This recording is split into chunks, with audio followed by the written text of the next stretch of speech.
اور سوسائٹی بہت انجوائے کرتی ہے اس کو. دس از ویری ریزن ہماری سوسائٹی میں یہ باتیں پھیلتی ہیں. غیبت کرنا، بہتان لگانا، نمیمہ کرنا، یہ اللہ سبحانہ وتعالیٰ کی مدد اس شخص کے ساتھ نہیں آتی. تو غیبت ایک ایسا گناہ ہے جس کے بارے میں قیامت کے دن انسان جو ہے اس کو اکاؤنٹیبل ٹھہرایا جائے گا، قبر میں بھی اور قیامت کے دن بھی. ہماری سوشل میڈیا، ہمارے میگزین، ہمارے نیوز چینلز، یہ سارے اس گناہ کے اندر انوالوڈ ہیں. شریعہ میں 3 کیٹیگریز آتی ہیں جو ہمیں سمجھنے کی ضرورت ہے. نمبر 1 از غیبت، جس کو ہم غیبہ کہتے ہیں عربی میں. غیبت کیا ہوتی ہے کہ ایک انسان کے اندر برائی پائی جاتی ہو، اس کے اندر وہ شارٹ کمنگ ہوگی اور اس کی ایبسنس میں آپ اس کے بارے میں یہ بات کر رہے ہیں. جو اگر اس کی سننے میں آئے گا تو اس کو برا لگے گا. اس کو کہتے ہیں غیبت. اور یہ غیبت بہت بڑا گناہ ہے جس کے بارے میں کہا گیا ہے کہ اس کی سزا قبر میں ملتی ہے. رسول اللہ صلی اللہ علیہ وسلم نے فرمایا کہ قیامت کے دن شخص آئے گا، اس نے بہت نیکیاں کی ہوئی ہوں گی، ماؤنٹن کے برابر اس کی جو ہے نمازیں ہوں گی، حج ہوں گے، صدقات ہوں گے، بٹ اس نے کسی نہ کسی کی غیبت کی ہوگی، کسی کا قتل کیا ہوگا، کسی کا حق مارا ہوگا، تو اس کی نیکیاں جو ہیں دوسرے کے اکاؤنٹ میں ڈالی جائیں گی، کیونکہ اس دن پیسے تو نہیں ہیں، اس دن نیکیاں جائیں گی. اور ایک پوائنٹ آئے گا جب جس کو وہ او کرتا ہوگا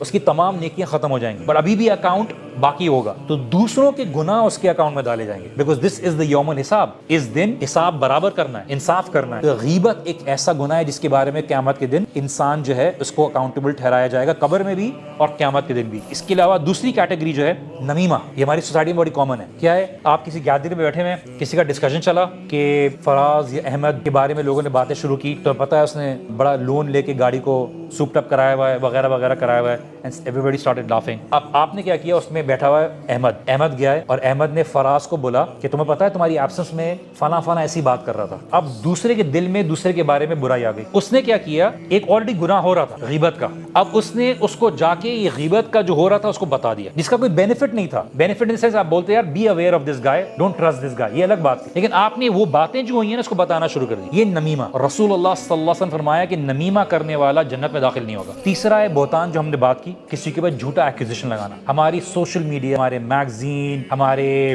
نیوز چینلز، یہ سارے اس گناہ کے اندر انوالوڈ ہیں کہ ہم ایک بات کو، سنی سنائی بات کو آگے پھیلاتے ہیں. تو ہم آگے پھیلاتے ہیں کسی کے بارے میں وداؤٹ کنفرمنگ، اور سوسائٹی بہت انجوائے کرتی ہے اس کو. دس از ویری ریزن ہماری سوسائٹی میں یہ باتیں پھیلتی ہیں. کسی کا بھی کیریکٹر محفوظ نہیں، کوئی بھی محفوظ نہیں. آپ جس کے ساتھ بیٹھے ہوئے ہو وہ دوسرے کی بات ہو رہی ہے، آپ گئے ہو، آپ کے بارے میں بات شروع ہو جاتی ہے. غیبت کرنا، بہتان لگانا، نمیمہ کرنا، یہ اللہ سبحانہ وتعالیٰ کی مدد اس شخص کے ساتھ نہیں آتی. اسی لیے قرآن کے اندر ایگزامپل کیا ہے ایسے سچویشن میں آپ اور میں کیا کریں. whenever we hear somebody backbiting regarding the other person, either we defend that person in the absence, or if not, then the least we can do is stay quiet and not be part of it, because you don't want to be able to put that fire in your stomach.